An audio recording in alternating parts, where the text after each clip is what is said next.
Hello, and thank you very much for once again listening to our podcast, Politics, Renewable Heating and Gas. And today, Stuart is not here yet. Hopefully will be, but we do have an amazing guest, Nathan Gambling, and I'll allow him to do the introductions so that I don't miss anything else. Nathan, who are you and where are you from?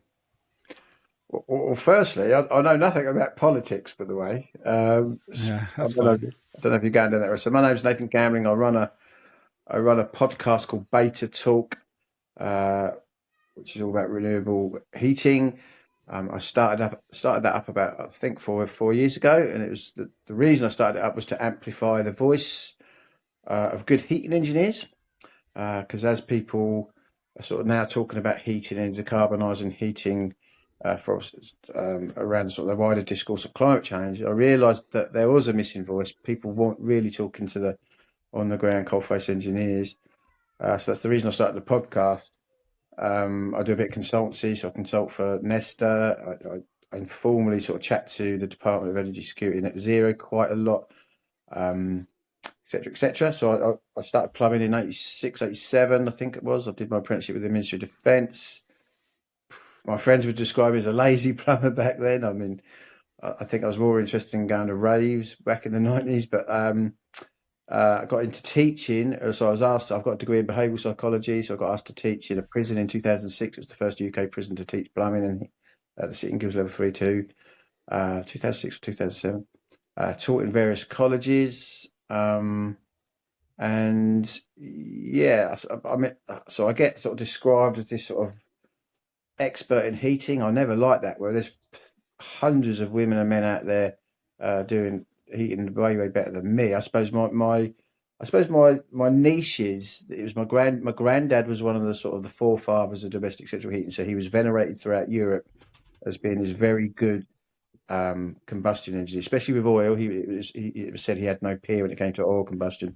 So places like Sweden, all the Scandinavia's large archipelagos, lots of islands, so they couldn't really have an extensive gas grid when domestic heating, because you can't really lay lots of gas pipes under the water.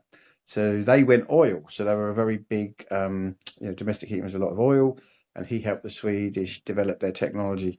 So that's kind of me, and I suppose now this discourse is Sorry, Nathan.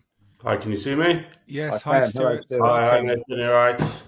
Very well. So if anyone that's forgotten, Stuart is our co-host. Nathan has got some dogs. There's the quiet one. Yeah. That's 3 dogs, Nathan. That's 3 more than I'd ever have in my own house. Well, this isn't my house. This is where my daughter and I live, and I'm babysitting the dogs while they've been out. Yeah. Right, yeah. Sorry about being late, guys. My kids just threw up everywhere, so I was cleaning sick off the carpet. Oh, and I think this is our first opportunity to wish you congratulations, Stuart, for your new baby. Thank you. So, congrats. Congratulations. Yeah. Thank you. Nathan was just telling us a bit about himself and about where he came from and why he's considered the expert in the heating industry. Okay. So Nathan, do you want to crack on from there? I think they will arrive back home, so we'll wait till the dogs get settled. Okay.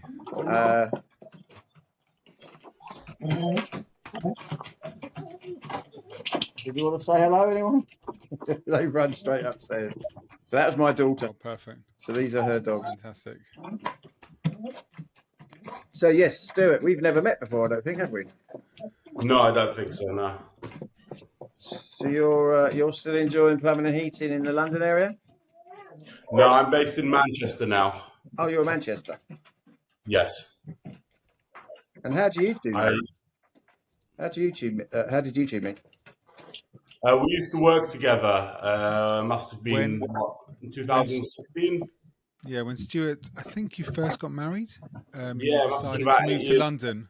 Yeah, it's the big Mancunian mistake. I know so many people who decide to move to London and make it big, and then they realise London's too expensive and they move back up to Manchester.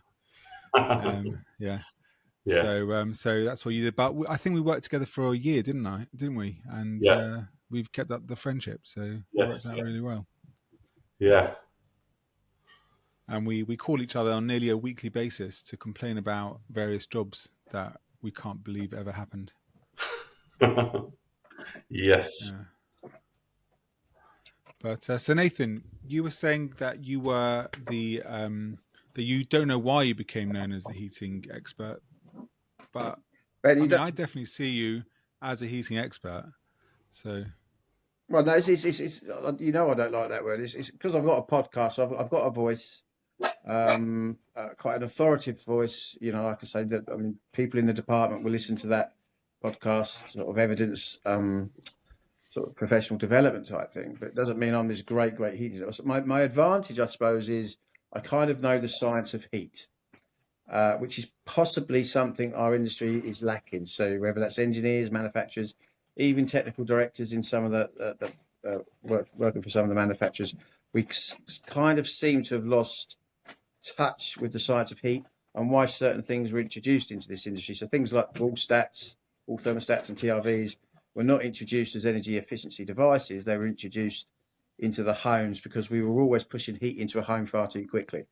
So we needed something to turn the heating off. Otherwise, you'd be in and up and down your chair all day long, turning the heating on, turn it off, turn it on. So we had a switch on the wall, put on the wall to do that for us. And that's because when we design heating systems, we design them to be able to push heat into the home quick enough for when it's outside design temperature. And outside design temperature in the UK is -3. So if we've got heat that's quick enough to go into our room to match the speed of heat leaving our home when it's -3, and let's say we needed 80 degrees to do that back in the 1960s.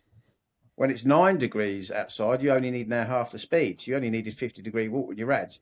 And yet we seem to have got ourselves into this situation where people think you always need hot water in your radiator and you need to insulate a home. Well, no one was insulating homes in the 60s. So yes, you needed 80-degree water and it's -3, but you only need 50-degree water in your rads when it was 9 because you've halved the speed of heat is now. If it was 10,000 joules per second you needed when it was -3, that's 10 kilowatts. You're only going to need 5,000 joules per second when it's 9 degrees outside. But the reason we couldn't have these variable temperatures going to our radiators, of course, was because we didn't have condensing boilers. So as you two know, you're gas engineers, in that lovely hot flame is water vapor, and if that water vapor hits metal surface around about 54, which to us is hot, but to our skin would be hot, but to a flame over 1,000 degrees, it's piddly. That water vapor condenses back, and that's what would happen on these boilers. It would condense back into quite a horrible corrosive liquid, and that would corrode the water jacket on a boiler. And boilers were expensive back in the day. 1963, a brand new oil boiler could cost you the same as a brand new mini car. So the idea was you always keep your temperatures high. But of course, 4 decades later, we still think you always need high temperatures in radiators. The condensing boiler was obviously invented to mitigate that problem. And my granddad was an R&D engineers working on that back in the day after the 73 fuel crisis. And my granddad was one of them, and he was half Dutch. And the first condenser boiler came to the market in 1981 in Netherlands. And since then, we are still controlling them with fixed flow temperatures with an on-off strategy, which isn't really. This is a question. This is a question Stuart brought up. I think the last episode was how old are combi boilers and how old are heat pumps. He was seeing heat pumps as new technology. I think heat pumps were brought out long before combi boilers were. At least the technology was discovered a lot longer before. Combi boilers or condensing boilers? Combi boilers. I think combi boilers, Worcester, I think, or Valent, we decided was the first to bring out the combi boiler in the UK. That was about 2000 to 2001. No, it was like 1980, I think we discovered. Yeah, combination boilers have been out. In the 80s, you could get a combination. I mean, a combination boiler just means it's doing a combination of two things. It's heating the water instantaneously for your hot tap, and obviously then it's heating the water that goes around your heat circuit. So they usually get domestically though, condensing boilers. They were only really commercially available in the early 2000s or late 90s. Are you talking condensing or combi? Condensing. Right, you're talking about condensers. So condensing is the technology where you haven't got to worry about that condensate forming now. So we can have low temps. So condensing boilers, like I say, the first condensing boilers came to market in 1981 in the Netherlands. When did heat pumps come about? Cool. Heat pumps have been around. You can go back into the 1800s, end of the 1800s, people were working on heat pump systems. So vapor compression systems, see, all a heat pump is, for anyone that wants to know, all a heat pump is, if you want to explain it simply, something moving heat from an evaporator to a condenser. That's it, via vapor compression. So in my hometown of Norwich, or city of Norwich, where I grew up, John Sumner built a heat pump system in 1945, commissioned it in 1948. It took heat energy out of the river and it put heat energy into a factory, Gerald's factory, which back in the day would have been a printing press factory back then. And that was working up until the 2000s. So vapor compression systems have been around a long time. I mean, they started to get tested in the 50s. But then there was something quite interesting happening between. So obviously, gas was being discovered and stuff like this. So we're back in them days, we knew we could sort of have electrical heating with these really efficient systems, but we carried on with sort of fossil fuels. But yeah, I mean, vapor compression systems been around longer than natural gas boilers. So when I have customers who say, "Oh, this air source heat pumps, they're too new. We haven't tested them properly," we can really turn around and say they've been installed for at least 60, 70 odd years in the UK. And the technology really reaches back to the 1800s. Yeah, I mean, the London Festival House, they had one put in about 1952. It wasn't put in brilliantly. It was, I don't think the designers accounted for all of the soundproofing that was in the place. And of course, that is quite, that's an insulation as well. So obviously, with all the bodies in that sort of crevice, the thing overheated. The rooms were overheated. So you didn't have inverter-driven compressors back then. So when these compressors started up, they were very, very noisy. And of course, that's not what you want when you've gone to watch some music at the London Festival House. So that got decommissioned. Now that one was in the news. We heard about that one because it went wrong. But the one that John Sumner built and commissioned back in 1945, 1948, no one really knew about it till people started talking about it, like me on podcasts. And that's what you tend to find with technology. No one buys a television, and if it's working really well, or a phone that's working really well, set up forum groups where they go, "Oh, my telly works really well." If something doesn't work, they set up a forum to complain about it and write into newspapers. So the technology is everywhere. So millions of people every day in the UK are going to work in places that heat with heat pumps. You go every day you're going into shops that are heated every day with heat pumps in the winter. So when you look up at the ceiling, a lot of people think that's air conditioning, and they don't realise it's also doing the heating in the winter as well. And these split systems have been around for a long, long time. My cousins have been putting them in for nearly half a century. They're everywhere.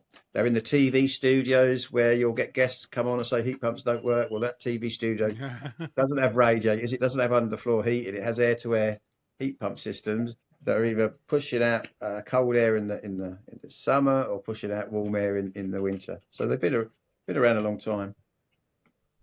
Can we speak about heat pumps in the domestic market? Yeah. So in the domestic market, obviously this is where it's starting to come into this domestic, because we've been used to sort of fossil fuel boilers, because arguably gas has been very cheap for us. And this is one of the interesting things, gas boilers have a very small variability in their efficiency. So an engineer can put a gas boiler in, put it on the wall, not very well, and it's running at, let's say, 78% efficiency. But they could also then go and put it in really well, it'll run at 96. But you're only talking a very small variability there. If you put a heat pump in bad and it's running at sort of 240% efficiency, or you put it in well and it runs at 500% efficiency, there's a massive, sort of the variability between them 2 points is quite big. So that's why it's really important to put these heat pump systems in properly. But it's also worth pointing out that heating is a system. One of the big problems we've had in the industry is your boiler manufacturers will market their boilers as they're really, really efficient. And the same with the heat pump industry, they're marketing their heat pumps as if they're really, really efficient. And heating is a system. And the analogy I always use is, Usain Bolt's got a very, very efficient heart to be able to pump all that oxygen around his blood, the body quick enough. But if you transplanted that super duper efficient heart into my body, I won't be able to run any faster or for any longer because I'm a bit overweight. My system isn't optimum. So it's the same with boilers. You can bung the most efficient boiler or the most efficient heat pump into a home, but it's not going to be efficient unless the system's efficient. But yeah, we come back to your point. We're starting to think about putting them into homes. They are going into homes. They've been going into homes for 20 years. I know people that have been putting them in for 20 years.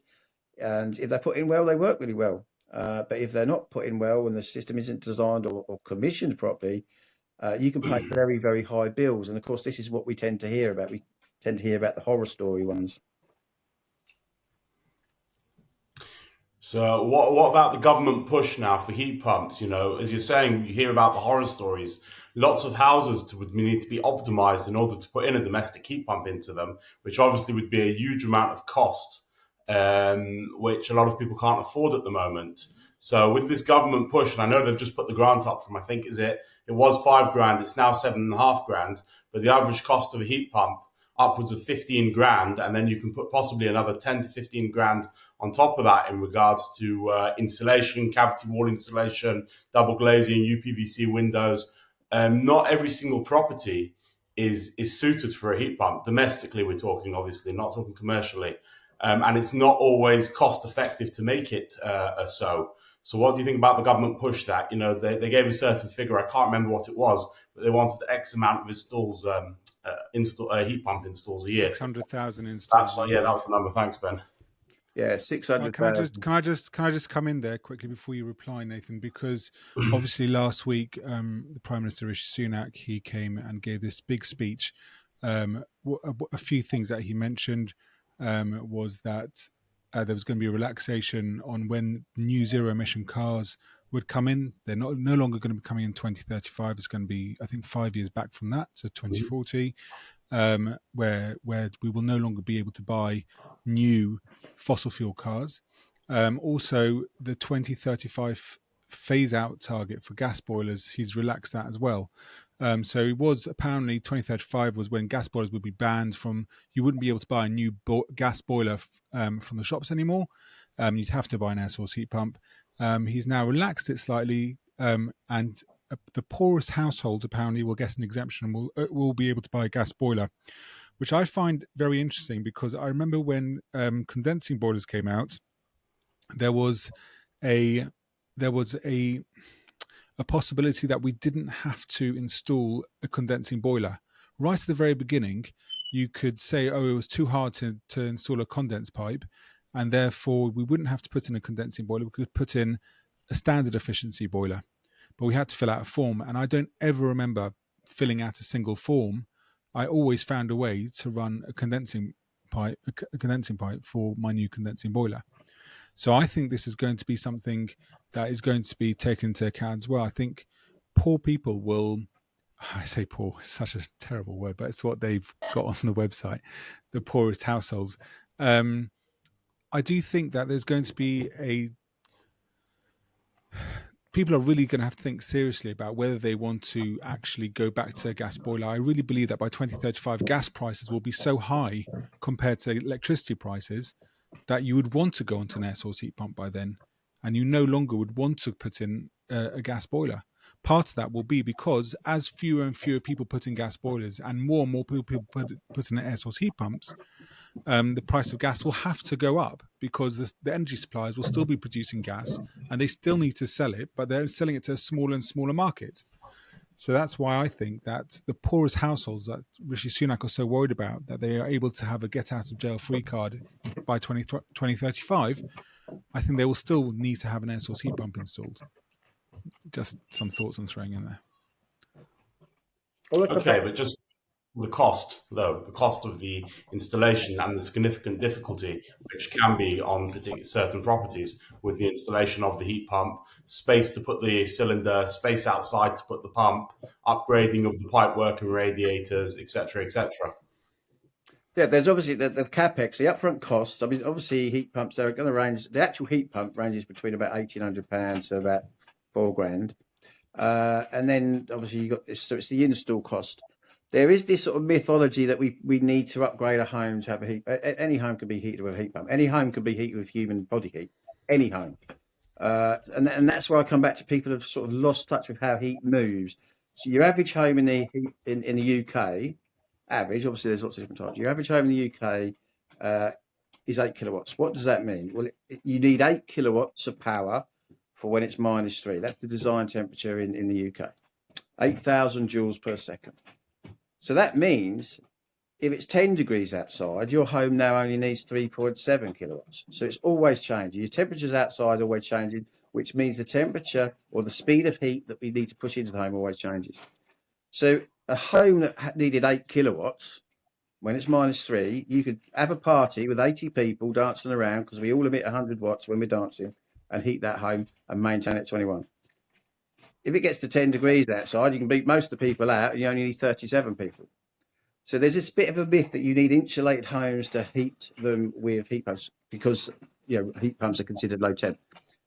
Temperature and energy are two different things. They're the same. They've got a massive relationship with each other, but they're different things. Energy and temperature are different things. So if your home needs 8 kilowatts of power, which is 8,000 joules of energy per second, it's not going to need that for most of winter. And you can provide that. Like I say, 1960s homes only had single panel radiators. They didn't have double convectors. They had single panel radiators. And if it was 80-degree water, they could push out. But back then, they needed about 10,000 joules per second. They could push that out.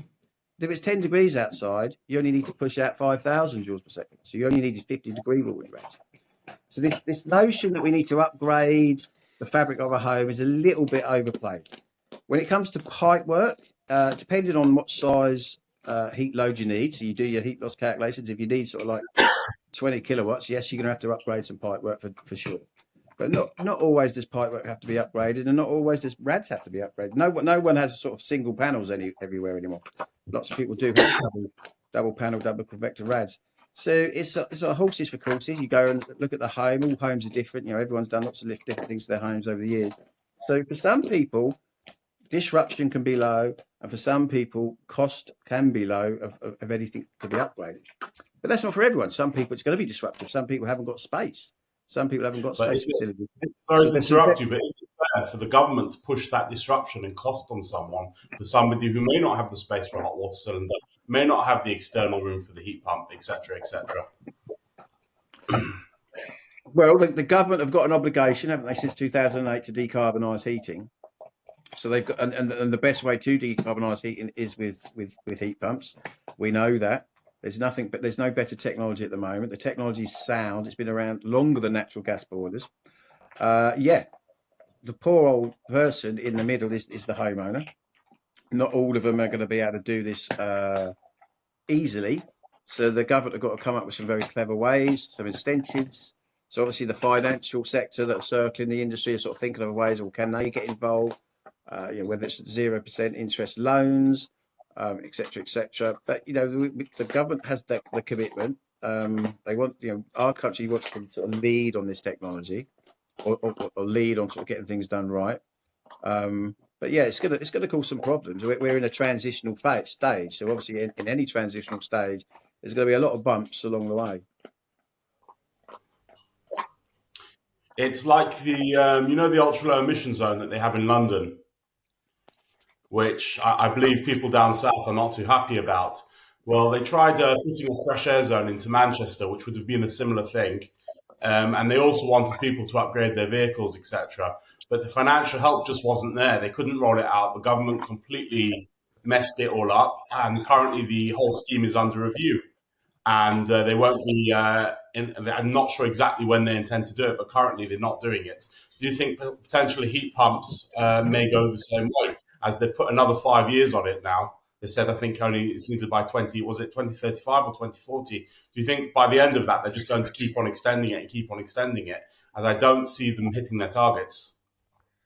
I don't No, think the target was always known to be very, very ambitious. But I mean, they put an ambitious target in place to sort of force people, nudge things along. I mean, yeah, it's a very, very ambitious target. But 2050 is when we signed international agreements that say we have to have hit our target by 2050, and if not, we get these huge fines. So I'm assuming that the government wants to get this done by 2050, even if they're saying we're going to take a bit longer to do it. We still have to have hit those targets by 2050. So I don't see how the government really can ease the burden. I really think this is more of a political points system that the government's thinking, okay, if we say that we're going to allow people to still install gas boilers for longer and be able to push off in buying electric cars, then they'll vote Conservative at the next election. I think that's what they're thinking. I just don't know how good that is for the country in the long term. That's just me thinking it. Well, I've got a question for you, because obviously this podcast, you talk about politics as well, don't you? So I mean, where do you see the politics sort of coming into our industry? I see that. The most recent thing that's happened is Rishi Sunak's announcement last week about the pushing off when people can still put gas boilers in by, and the money that he's pushing into heat pumps. So upping it from £5,000 to £7,500 using the boiler upgrade scheme, which is a really terrible name for. That's really why I see that. I also see the regulations that we heating engineers have to go through. I mean, I have been to quite a few surveys to properties. I find that a really time-consuming, really big hassle when you think that me and Stuart, we go out on a day-to-day basis, go to our customers' houses, do a boiler service, do a gas certificate, repair a gas hob, fix a toilet, right? If we're that desperate for work, we have work in front of us.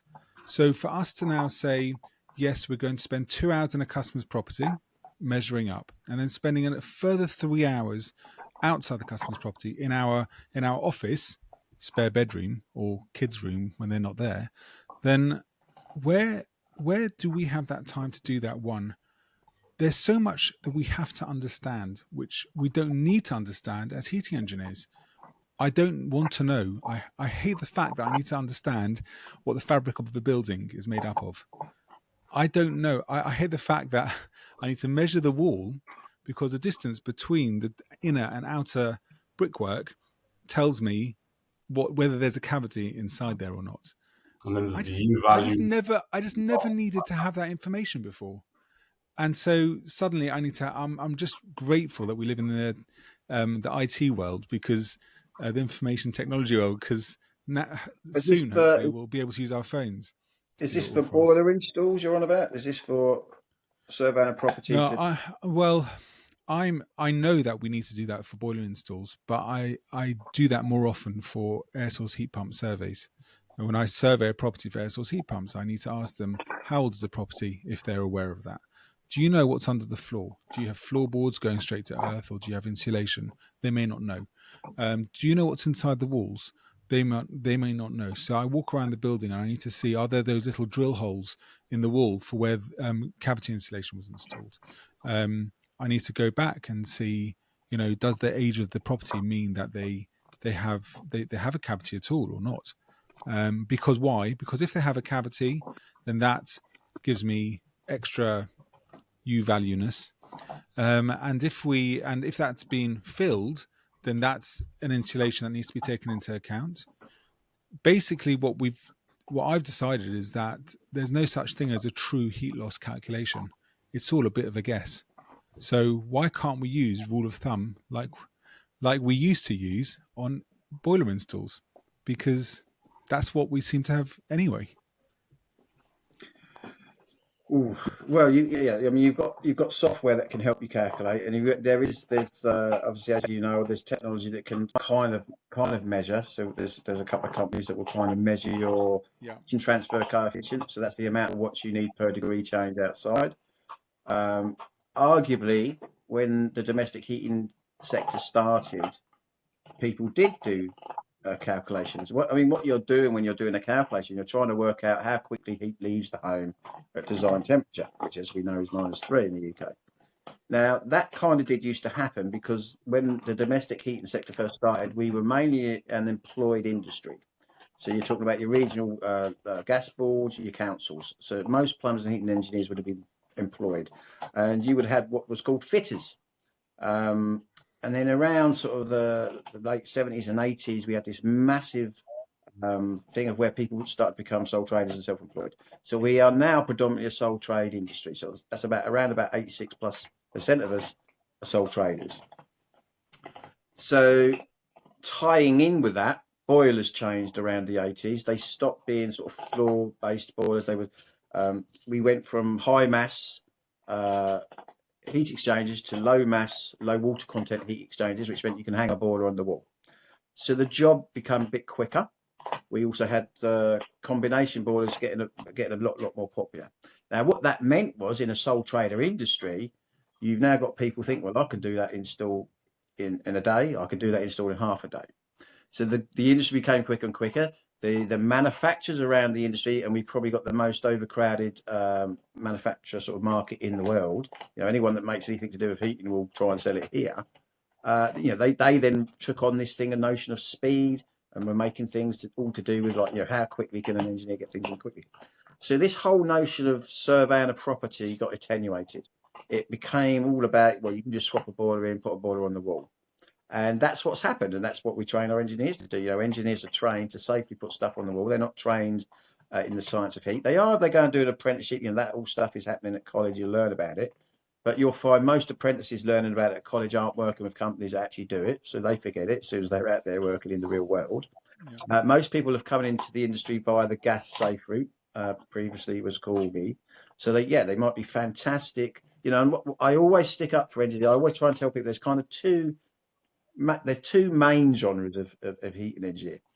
There's engineers that can go out to a boiler, and as you guys know, there's hundreds of makes and models now. And there's engineers that can go out to a boiler and get your boiler working. Now, if you're elderly or you've got young kids, it's middle of the winter, it's 8 o'clock at night, and you've got someone that come around and get that boiler going, that is one of the most incredible skills there is, because some people need warmth to just literally stay up at night. You've then got people that are very good at designing heating systems and putting in very efficient heating systems that have got compensation control, etc., etc. And sometimes you might get crossover. Sometimes you might get an engineer that's really, really good at that, but can also fault diagnose. But not often. Sometimes the people that aren't great at fault diagnosing want to put in new systems, because they're the ones that say to the customer, oh, I think you need a new boiler. The boiler might be only 7 years old, 5 years old, but they'll say, no, I think you need a new boiler. Because and again, it's not always their fault, because we've got a market and an industry that's incentivized that. So you've got companies like Valent and companies like Ideal that would fly you abroad to Miami and Vegas if you sold enough of their boilers, or skiing trips. So we've incentivized replacement rather than repair, which, you know, is arguably a bit that's what created a problem. So, I mean, marketing in our industry has created a lot of problems, I believe. Engineers are always going to get the blame. You engineers are always going to get the blame if you don't know stuff.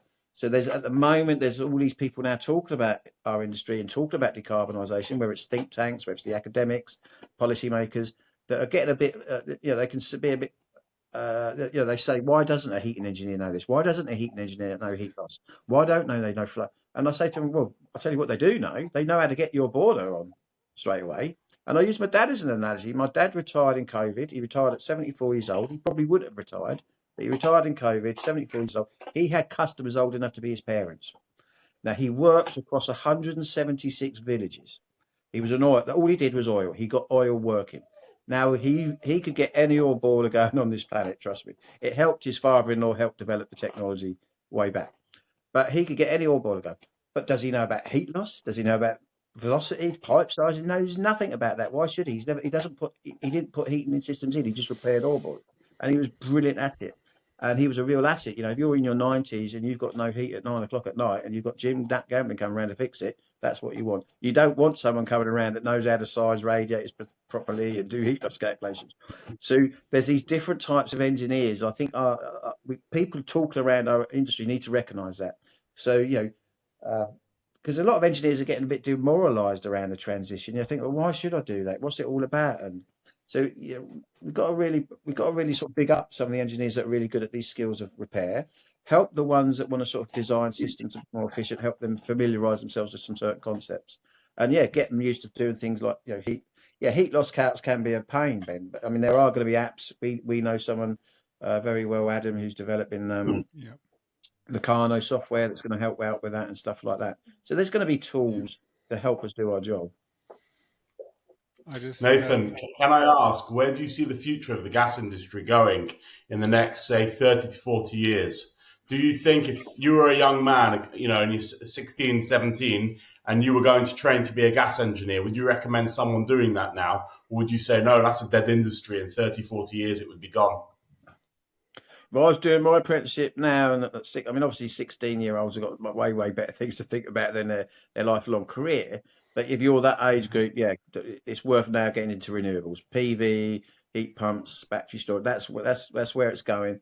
Obviously, people our age or younger than me, they understandably they're going to want to stay in the gas industry. Completely get that, because it's not just about they've got their business to run. If they've made a successful business, why pivot? Why pivot and change and risk?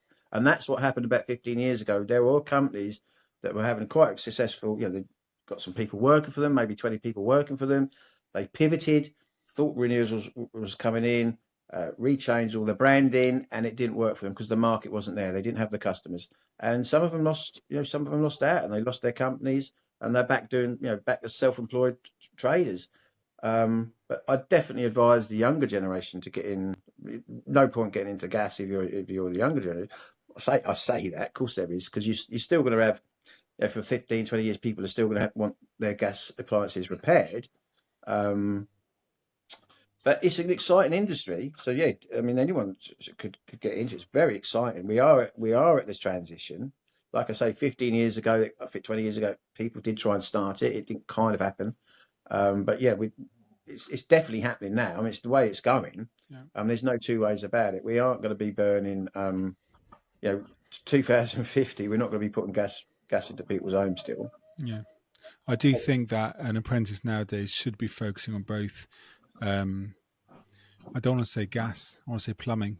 They should focus on plumbing and electricals in college, because plumbing allows you to know how to run pipe work, and electricals allows you to do the PV, the batteries and car chargers. And plumbing does not tell you how to spec up a heating system and how to measure out a property. So there has to be some sort of training on that as well. Well, it does if you do. There needs to be something. Ben. There needs to be something new. There needs to be something new. There needs to be a renewable apprenticeship.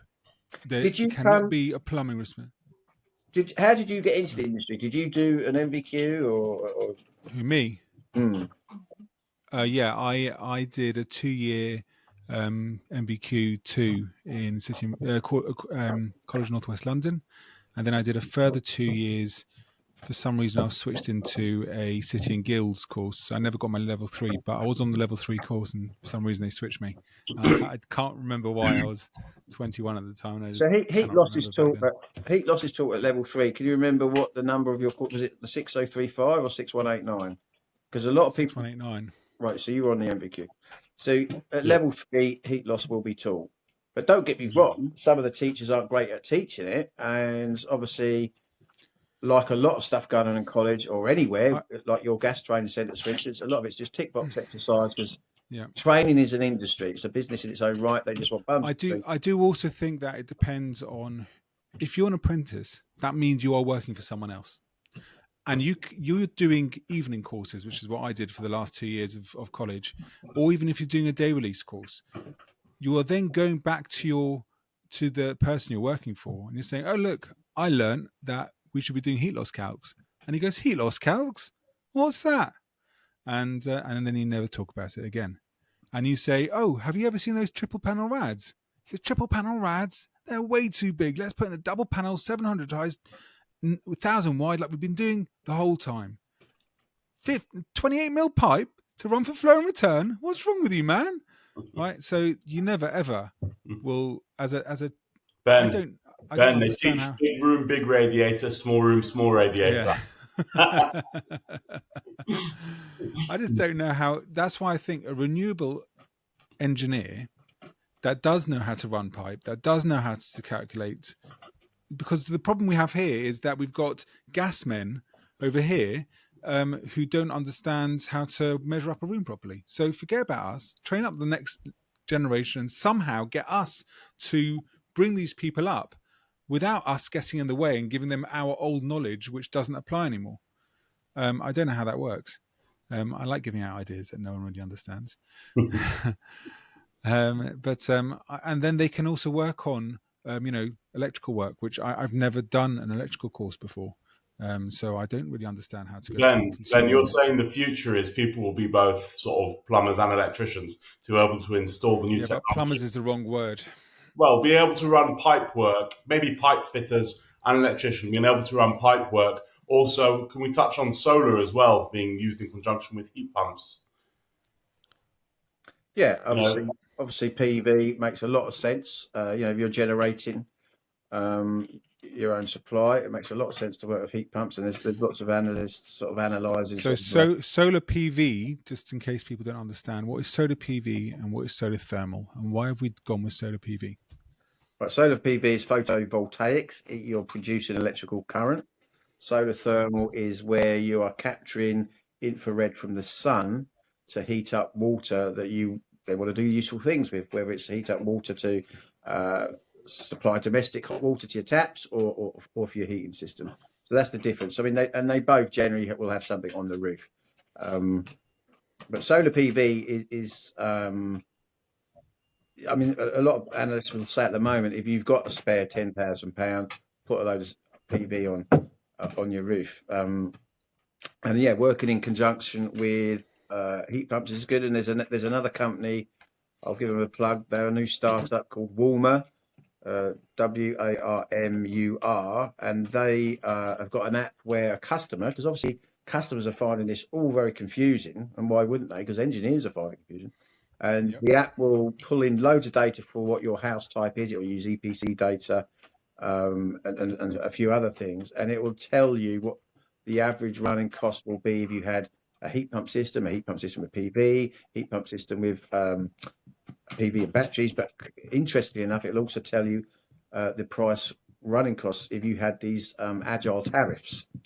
So it does sound quite useful for a customer because it's so complex for customers out there. A customer just wants to be kept warm as cheaply as possible. Just again, so an agile tariff is where the energy supplier, like Octopus, they would choose the cheapest, or they tell you when the cheapest energy is going to be in the next 24 hours.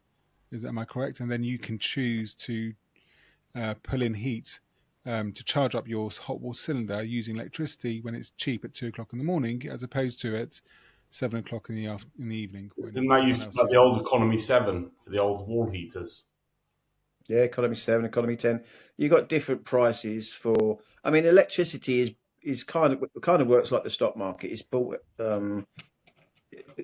The price changes every half hour, and so your suppliers will buy electricity then to obviously to give it to us all. And so there's all these interesting tariffs. The trouble is, it gets confusing. I mean, people ask me what tariff should be on, and I don't know. It's not my real expertise. My expertise is the science of heat and how quickly heat moves. But it's getting so complex for homeowners. And then again, of course, well, what companies do you trust on the internet to give you the right information? Because if this is a complex industry, I mean, it was complex with just heating. It's complex now that we're integrating all this different stuff. What websites do you trust? So it's a minefield out there for the poor old consumer, the poor old homeowner. Which is why there's another company that's interesting. So they are doing hybrid systems. Your hybrid heat pump, and you keep your gas boiler. Now, being a bit of a purist around heating science, I always sort of say, well, you don't need a hybrid system. You could heat all homes, most homes with heat pump systems. And bear in mind, air-to-air heat pump systems are very, very cheap, and you can heat your home with an air-to-air system. You can also cool it. But the interesting thing with the hybrid system, and he was on my podcast recently, Christoph, is that it gives the homeowner that reliability. They know they've still got their boiler, so they don't have that fear factor. So they might have some money, they might have a financial package that helps them to get the heat pump bit of it, but nothing else has really changed. And what you tend to find is your heat pump will do the heat for most of winter, nearly all of it. And of course, over the duration of a couple of years, the homeowners then got to think, oh, that's great. I've had this nice low temperature heating, because it's a lovely, comfortable heating when you've got different variable temperatures going to your rads. But for them, for sort of initial sort of couple of winters, they've always had that right reliability. They haven't had that fear factor of the heat pump not being able to work. And also that, a lot of these heat pump systems, pure heat pump systems, are being put in, unfortunately, by people that don't really know what they're doing. Of course, people are getting cold and are paying lots of money for electricity. Nathan, can I ask you, is the heat pump industry regulated as the gas industry is via the gas safe register, or is there some sort of governing body? Well, you could argue, is the gas safe industry regulated? Well, yes, it is. The gas safe register carries out inspections of its engineers, and looks into reports of When was illegal the last gas time work you and were things like inspected? that. I was inspected in 10 years. I think I've had 4 inspections. So it's not really great. I mean, there is an argument. I know we've got the HSC, the Health Safety Executive, had this thing where obviously it was calling out gas. So there's just, yes, to put a gas appliance in, you have to have that kind of accreditation. But there's nothing to say that what you're doing on the heating side of things, like you could go and no one's looking at the quality of the heating side of it. That's what we call the sink system. The sink system is all your emitter system, your radiators, the pipe, what cylinders you chosen. I mean, obviously we've got these competent person schemes, which are really, really easy to go and get. Most plumbers out there, I used to teach the water regs, and I can tell you now, most plumbers out there have got no idea about water regulations. They go on their half-day course, have absolutely no idea about the water regulations, no idea about G3 building regulations. Most people don't actually know how to interpret the building regulations. I would argue the gas industry isn't as regulated as people think it is. There's lots of money being made from it. The training centres make lots of money for your 5-year retakes, and obviously gas safe make lots of money. You could argue that the heat pump industry is more regulated on the side of the sink system. So there is been more emphasis put on the fact that you've got to design the heating system properly. So that's obviously with an MCS install. So there is no law that you have to, no one has to have a heat pump put in under MCS unless you're getting a government grant. So obviously, when the government started to give grants for heating systems, these heat pump heating systems or PV instance, they didn't want anyone just going and putting this stuff in. It had to have some form of regulation. If the government put money to it, it had to have some sort of standard, and that was MCS. But if a builder comes to me and they just want a heat pump system put in one of their homes they're building, and they're not applying for a grant, you don't have to have any qualification to put it in. But you don't have to have any qualification to be a plumber. You only have to work to building regs and water regs.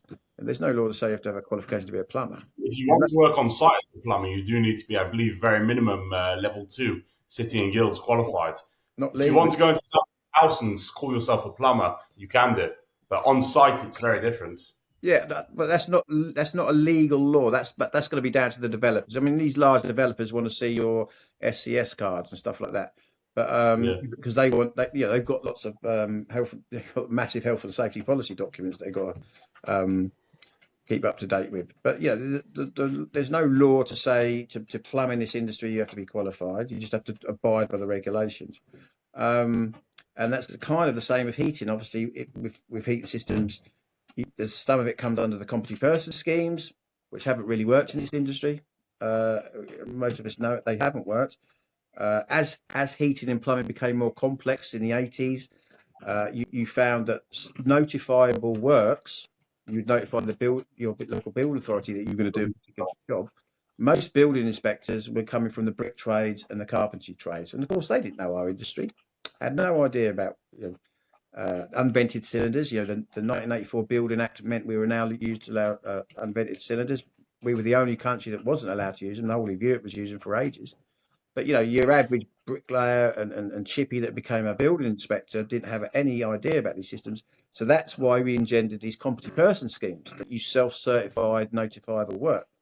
But arguably that hasn't worked because that became an industry its own right. All these training centres set up overnight that would train these people to get these sort of certificates.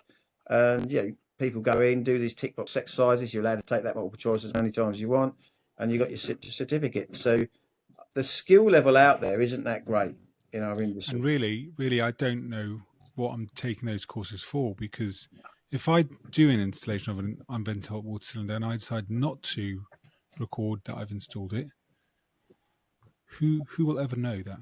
Well, the manufacturer won't issue a warranty unless a benchmark has been filled in. So therefore, there's pressure. Most of the unvented cylinders give a 25-year warranty because they know that in 25 years you're not going to have a claim on it once. That's why they Right, but give those speaking about warranties. boilers, giving a 5, 7, or 12-year warranty, Ideal or Valent or Worcester, they want to see the benchmark filled in, and That's before they have an because engineer visit, boilers know that if that the water quality, if it's not good, will wreck the boiler.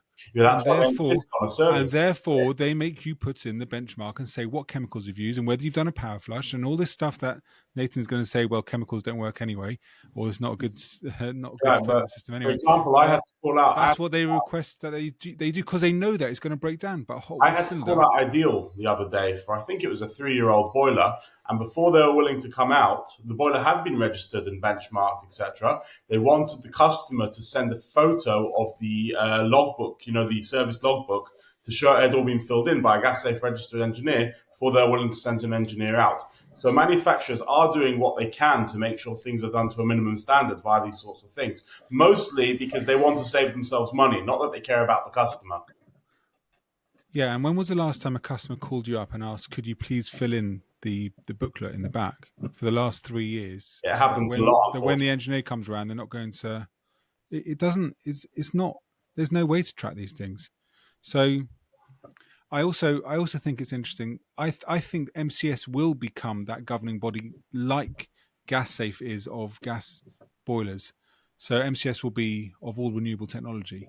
I think that you will have to become MCS registered in order to buy an air source heat pump in the way they won't do it on a safety thing. So Corgi was set up originally because a building blew up from gas. So now you need to be gas safe registered in order that you know the regs so that you don't blow up a building. Now, there's no safety concern of that on renewables, really, unless you have bare electrical cables, maybe. But the actual heat pump is not going to blow up, and your solar panels aren't going to blow up, and your battery's not going to blow up.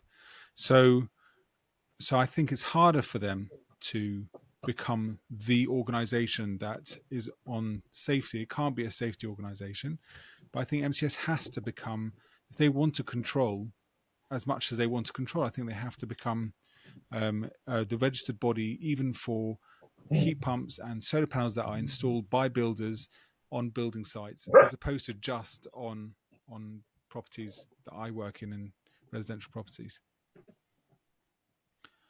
Maybe that's something in the future. I don't know. Potentially. Yes, I do wish I had a magic ball just out of shot over there. I wish I had a magic crystal ball that would tell me the future, and then I wouldn't be doing this. I'd be betting on the lottery and on the horses. Well, can I ask you a question as gas engineers, and obviously you're up north, and Ben, as we know, is down south. So, and I actually probably know the answer from Ben. I mean, have you both considered transitioning? I mean, I know Ben, you've had a little, you've been on some manufacturers courses. I think you've been on Neeby's training. I think, haven't you? Yeah. Is it something you're considering, Stuart, or have you built up a nice little business where you're just quite happy to do what you do? No, my business is very good as it is, and transitioning would be such a headache. Why give up something that's steady and going well for some unknown? Yeah, and that I know Ben's definitely looking into it. It's gone on a lot of courses, but how many heat pump installs have you done to date, Ben? It's not about that. I'm not going for the many heat pumps. I've got another question for Stuart. There now, there's obviously lots of noise and discourse around efficiency, and some engineers are now realising, okay, so we're controlling boilers with on-off thermostats. Perhaps we should have been doing that for the last 3 decades. I mean, are you getting excited behind the science that's now starting to come out? I mean, it was always there. All the forefathers of the heating industry knew about it. But are you getting sort of excited about how heating systems should be controlled, even if they are gas? Is that something that sort of excites you, or you? Again, it's always possible, but you can always say to a customer, "What do you want?" It's what you're willing to spend. You can offer a customer a heating system with weather compensation, wireless thermostat, what's it called? Modulating thermostat, TRVs, and every single device under the sun. But, end of the day, it all costs money, and it's what people are willing to spend. You could say to them, with all these devices, you will save X amount a year. but people look at payoff. Like you mentioned before with solar panels. And if you've got spare £10,000, stick solar panels on your roof. That's a pretty good investment because the payoff's quite quick. But people want to see the here and now, and they don't want to spend the extra couple of £100. But what if long term. what if you, Stuart, could install a better heating system without the customer being aware of it? So what if you decided that instead of putting in let's say you put in a Nest thermostat, right? The Nest, nice, smart-looking Nest thermostat, and you investigate it, and you realise that Nest can actually do open therm, which makes it more efficient. Forget about why it makes it efficient. It is more efficient to run it on open therm back to the boiler. Now you might think, okay, well, I'm going to not tell the customer. It's just going to be open therm, and it'll run more efficiently, even if the customer doesn't know about it. And it's not costing them more. It's just putting the two wires that you'd anyway put in into a different two ports. Then you would say, hold on, well, I know that when you do a bit more research, you'll find out Valent can modulate down to this level, but an intergas boiler can modulate down to that level. And maybe, I don't know, an ideal boiler can modulate down even further using open therm. So then you'd say, well, instead of me advising my customer to go with that Valent boiler, I'd tell them to go with this different boiler, which can modulate down further. And that's because you have studied, you've understood that these are better products. Why are they better products? Not because your customer is aware of anything, just because you know you're doing a good job. Ben, can I put that to you in a different way? You're the customer. I'll say to you, you can have a Hive thermostat, which is, a smart thermostat and modulating, and it can do everything, and it's got all the bells and whistles, and that will cost you. Or I can offer you an ESI thermostat, which goes on your wall and goes on and off, and that will cost you 50 quid. What are you going to say? I won't. Considering the cost of living crisis and everyone's struggling at the moment, what would you tell me? Well, at the moment, a Hive thermostat is an on-off thermostat. It can't compensate boilers. The software hasn't been changed. So it's not smart. Okay, but the principle is people are trying to save money wherever they can. Yes, but I can put in, so don't put in a Nest thermostat, put in a Honeywell traditional wireless thermostat that's not smart, that doesn't connect up to your phone, but is open therm, and therefore can modulate your boiler up and down much more efficiently. Again, you are bound by what the customer is willing to spend. You can say to a customer, I can put you in an all singing, all dancing heating system for this, or you can get basic for this. Why I can do basic and efficient. Of course, you always put in basic and efficient, but I can put in basic and efficient with open therm. So open therm doesn't mean that the customers has to do anything. There's no difference in cost. I mean, you can put a compensated system in exactly the same. Yeah, that not. I'm talking more about other things. When you say to the customer, if you insulate your loft space, if you put on TRVs, these kind of things, all these extra costs, the customer's not interested. You don't need to put a TRV on. Part of the building regs, which is it? I can't remember off the top of my head. Is it Part L? No. So this is something I advise a lot of people on. So building regulations. People think builder regulations are the approved documents. The approved documents. Sorry, it's Boiler Plus, the new Boiler Plus stuff that came out a few years ago. There's no law in this land, and I had some people in the department listen to my podcast to agree with me. There's no law in the land that would ever tell you have to use a specific product, and that's because of this.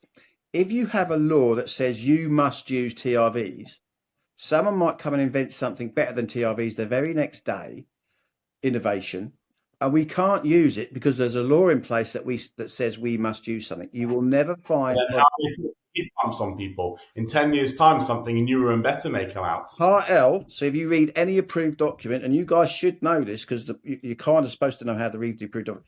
When you read the first paragraphs of an approved document, it says most of this is guidance.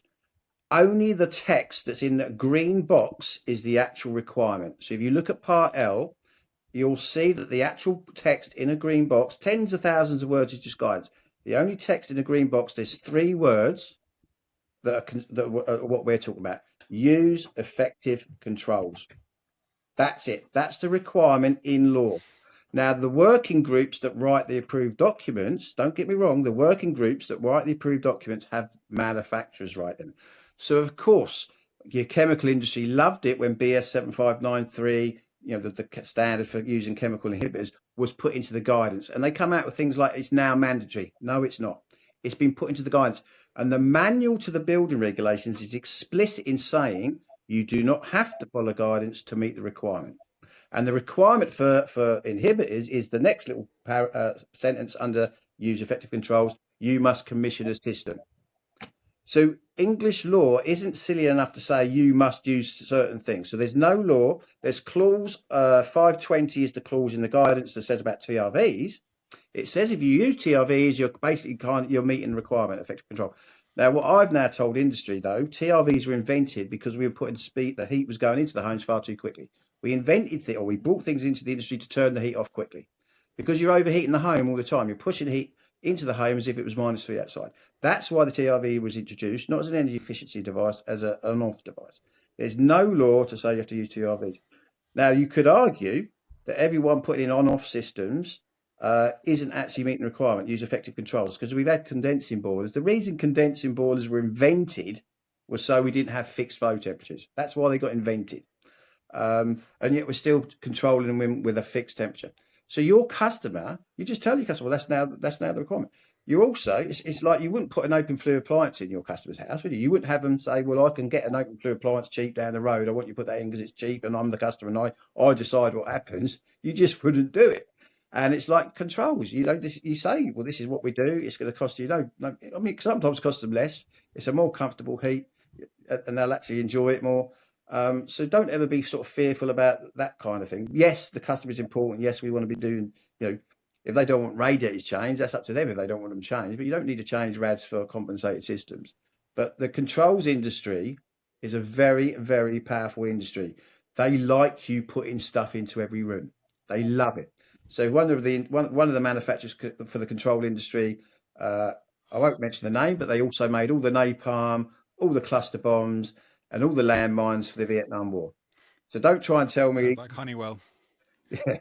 And they also made a control system for the plane that dropped the 2 nuclear bombs. So when people say, oh, no, they don't sell stuff just to go into every room, but they're not worried about energy efficiency. They're worried about sales. The control industry was worried about sales. Once the domestic heating industry started to grow in the 60s, a lot of companies realised they could get things into every single home in Europe. And then they realised they could get something into every single room in every single home in Europe. The problem with that, Nathan, is that you've now said we cannot trust the manufacturers, and therefore the heating engineers need to become the gatekeepers between the manufacturers and the customer. So they have to rely on us, on me and Stuart, to give accurate information. As you can hear from us discussing things, you've always been the gatekeeper. You've always been the gatekeeper. Me and Stuart don't agree on everything, so he will insist on TRVs and he'll insist on Hive's thermostats. I wouldn't touch a Hive thermostat, and I've only just realised in the past couple of years that maybe I shouldn't be putting TRVs on low temp systems, because I've been in all these other online groups. A lot of people that do put TRVs on use them as a high limit stat. So if you're getting a lot of solar gain into a room, particularly a room, your TRV can work and shut things down because you're overheating the room. But you've always been the gatekeeper. You guys are the interface between the customer, and this is why engineers are so important. It's a hard job what you do. The cognitive flexibility you will have. You're meeting so many different people. Lovely. Thankfully, we live in a wonderfully diverse country. Lots of different people live in our country, and that's great. But the cognitive flexibility you have to meet all the different customers you're going to and explain all this stuff to is one of the hardest aspects of your job. And I think that's really underrated. They don't realise you're going into, you might possibly go into a few hundred homes every year and meet people and try and explain this stuff to them. It's a complex thing. Yeah. And that's a skill in its own right, which is why I get so angry when people think we're just tradespeople that try and exploit people. Well, no, we're not. We're keeping people alive. Gas heating. I do not demonise gas yet. I mean, obviously, I'm in an industry where lots of people are starting to demonise gas, but gas is keeping people sanitised. It's keeping people alive. I'm not ready to demonise it yet. I mean, someone said the other day we should be calling it natural gas. There's nothing natural about it. Well, it did take over from town gas, which was poisonous, and it was coming out of the ground. So that's why they called it natural gas, and it lifted a lot of people out of poverty. It gave people sanitation and stuff like that. So it's this transitional step. But the engineers are so key. That you guys are so important. And of course, I understand. I just talk about it now. I'm not even on the tools. So it's very easy to me to talk about. You are the people that have to go around into people's homes, trying to explain it. There's lots of fear. There's lots of uncertainty. So it's all very well government say we've got to do it, and all the other commentators say we've got to do it. You're the interface. It's you and the customers that are the most important part of the equation. Yeah. Okay. Wow, that's 1 hour and 4 minutes of our podcast. That's the longest we've ever done. So Nathan, you've kept us very interested for a very long time. Thank you, Nathan. And I think we'll have to have you back on My another daughter's time. My daughter's mum is giggling over here because she knows I can talk about this for a long time. Yeah. Can I just say that your podcast, Beta Talk, I think I discovered that maybe 3 years ago, and I got hooked onto that. And I remember going all the way back. I remember listening to the new episodes as they were coming out and thinking, hold on, there's like a year's worth of podcasts I've not listened to yet. And on my long drives between jobs. So I've listened to all of your podcasts.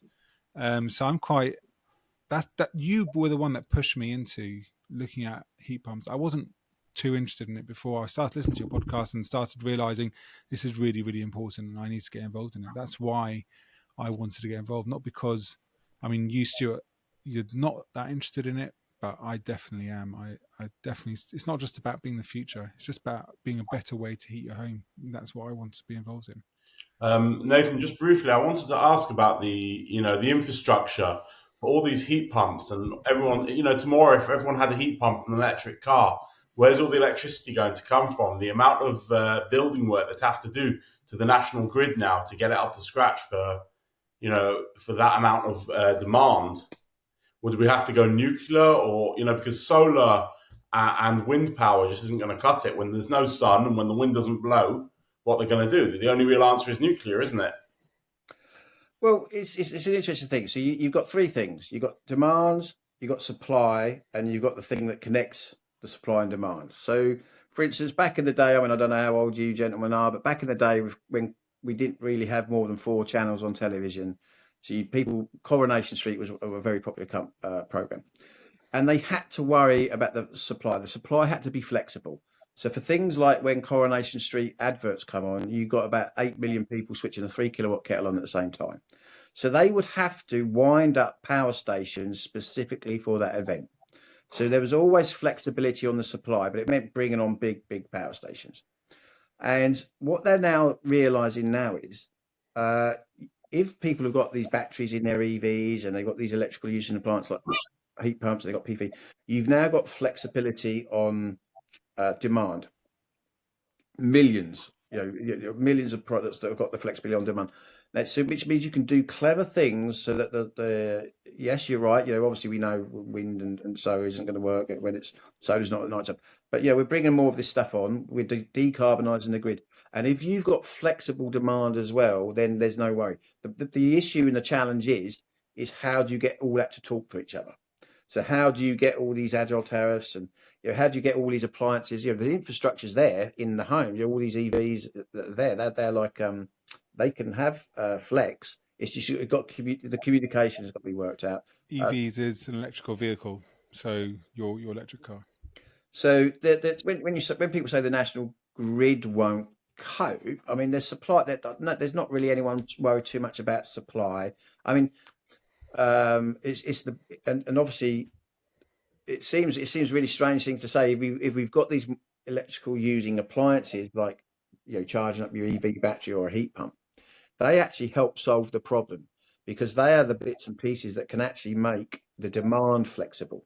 Because you could you could have if you've got these special AI algorithms talking to each other, you could have like I don't know 50,000 batteries in cars saying right, we'll store enough energy for when Manchester's watching Man City play away or something. You can have all these clever things going on where all these batteries have got this energy. You can then put it back into the grid to supply different areas. So the flexibility in demand is going to be very interesting, but it's what people are trying to work out at the moment is how it all communicates to each other. So that's all the sort of clever stuff that's going on at the moment. Interesting. Is there any sort of breakthrough technology with batteries? Because like EVs at the moment can only do maybe 200 to 300 on the max sort of range they've got. Is there any new stuff coming along in the market with say Tesla or any of these sorts of companies?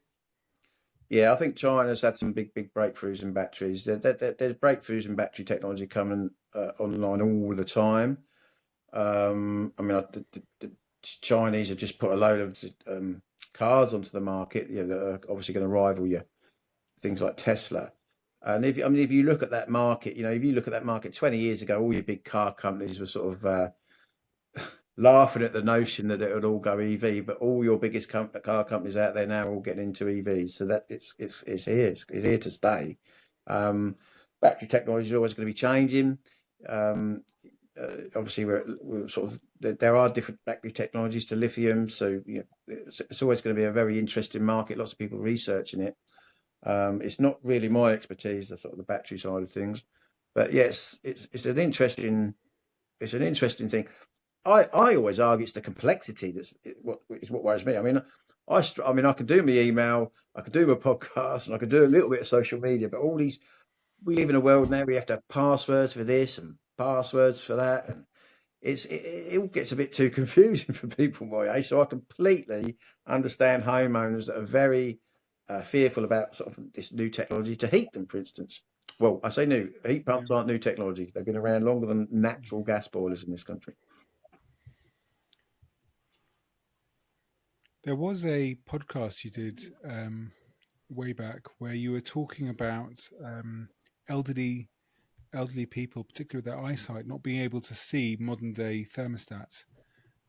Do you ever did they ever come up with something to Yeah, be macular. able to be that more elderly customers might be able to use? Yeah, there's nothing on the market. I mean, macular degeneration is a big thing, That was it. Yeah. with the elderly in our country. Yeah, I mean, our control industry arguably is being, people who design the controls are going to be white males between 20 and 40, techie type people that design all these fancy controls that are digital, look flash, but not that great for the average person. I mean, even heating engineers will struggle with some control interfaces, and that's why they like to get familiar with certain makes, Yep. because they can be complex. You got, I mean, if you look, I mean, any elderly people listening to your podcast will remember some of the old thermostats. We used to have the pull-out pins. Your timer when your heating would come on, it'd have a Oh, little pull-out pin.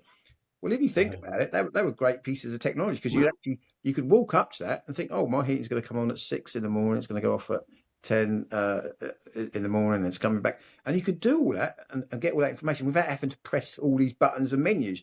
On a modern thermostat, you've got to press and yeah. hold this one down for 10 seconds and press it. But you could just go up to one of these old programs. It'll tell you exactly when it was coming on, exactly when it was going off, and no one had to touch anything. So complexity with all these controls is interesting. Ideally you want a control system where the customer hasn't got to touch it. Everything's automated. It's just running how it's supposed to run smoothly. Yeah. Do you think the government? Do you remember with the solar panels there used to be a feed-in tariff, which is where you'd get money back from energy you put back in the grid? Do you think the government will do some more sort of incentive towards heat pumps? I know they're offering 7.5 grand now, but do you think there'll be another sort of incentive, maybe like just throwing ideas out there, council tax reductions or something like that for people who do go and install them? Without a doubt, yeah. These things, people are thinking about all the different sort of incentives. You've got consumer insights groups. You've got sort of social scientists think of all this stuff like nudge theory. Is very interesting around this. What will inspire and encourage people to do this, and you'll have financial incentives as well. I mean, there's obviously something called heat as a service. Hasn't really took off yet, but heat as a service at the moment we all pay. We're all paying for the energy we use. And so if we've got an inefficient heat system, we're paying someone for more energy. But whereas heat as a service is where someone will come and put your heating system in. There's different models, but they'll come and put your heating system in. You haven't paid for it, so it's kind of like you pay a monthly charge. And what you're saying to the person is, well, I'm not paying. You don't actually pay for the energy you're using.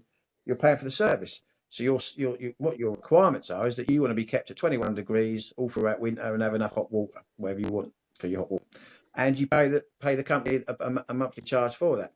Now, what that does is that incentivizes the company providing that put a top-notch efficient system in, because they're now paying for the energy, and so that's where the competition market comes in. Because You might have a company that's doing that down the road, and then another company that's doing it, and they're going to be competing with each other to put in the most efficient systems because they want you as the customer. So it drives up efficiency and then keeps hopefully prices low for all us customers. So yeah, things like heat as a service, very interesting business model. Not really has encroached into sort of the UK, but not quite how I would sort of envisage it. But yeah, definitely there'll be all sorts of interesting incentives. And then long term, what do you envision happening to the gas board, such as Transco and the gas carriers and all that kind of stuff? I'm Well, talking sort of years down the line. that's an interesting question because does it become a stranded asset? Obviously, we've got lots of pipes under the ground. I mean, Yes. you could do, Connections in every single property and things like that.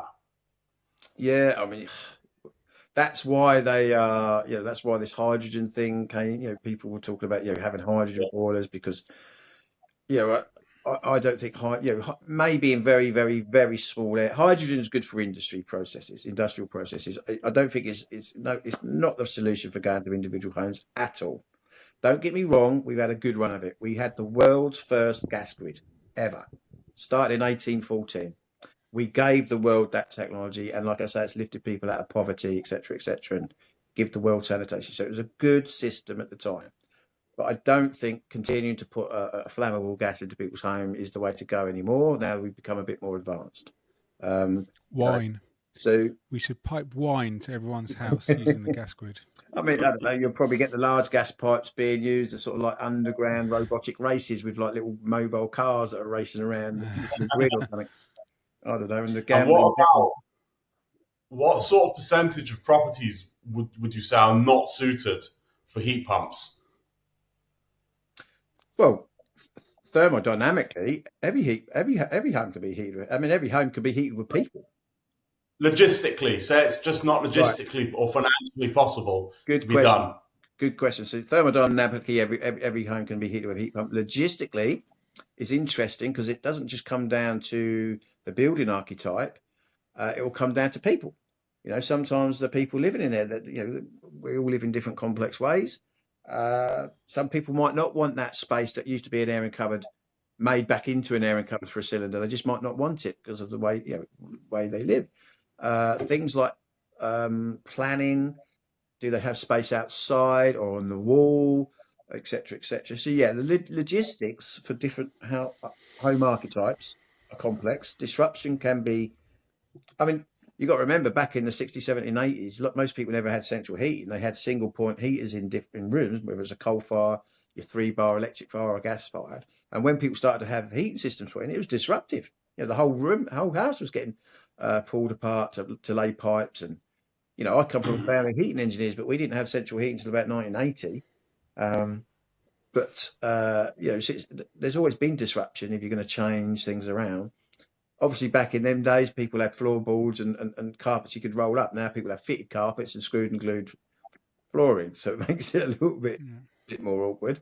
But yeah, logistics, and that's where you go out, survey the property, and you do a feasibility study, and is it feasible for this property? And sometimes the problem is as the gas board gets less and less, as say 90% of the housing stock go over to heat pumps. We're talking, 30, 40, 50 years time. Are they going to start cutting whole streets off to the gas connection and things like that? Oh well, yeah, they'll have to. Yeah, they won't. I mean, that's a safety issue. You won't want stranded gas pipes with actual gas in it, not doing anything. If the homes have got alternative heating, so yeah, they're going to be doing things with them pipes. I mean, they're upgrading the pipes. I mean, ironically, we're upgrading the pipe. I mean, you can go everywhere in the country, and there's always roads blocked off because they're upgrading steel pipes, low carbon steel to what we call medium density polyethylene. So really, we should be one of the things that should happen when we put in an air source heat pump is the gas grid should come around and cap off the meter. But I don't know if they do. No, because if somebody has a gas cooker or a gas hob in the property, that can still Maybe be. Maybe they don't. Maybe they're going fully electric, and that's why If they've got the battery in. And they are. What are your thoughts on electric boilers? Well, the electric boiler, obviously, the laws of thermodynamics tell us it can't ever get over 100% efficient. It's a resistive heating system. Again, horses for courses. Everyone always says there's no silver bullet. Well, anyone that's been in the heating industry always know that. There's loads and loads of different ways of doing things. Always has been. So horses for courses. Sometimes an instantaneous or an electric boiler is the right thing in the right situation, but perhaps not for many homes. No, it's not. Okay, thank you very, very much, Nathan, and thank you, Stuart, for coming along again. Nice It's to really, meet really you, good by to the way. speak to you, Nathan. Thank you. Thank you very much. Can I please recommend anyone who's listening to this podcast, please find Beta Talk. Nathan is fantastic at interviewing loads of different people within the heating industry, within government, and within the manufacturers. So definitely the person to be listening to. Please listen to us as well, obviously. All right, then. Have a great evening. Thank you. Thank Bye. you. Good evening.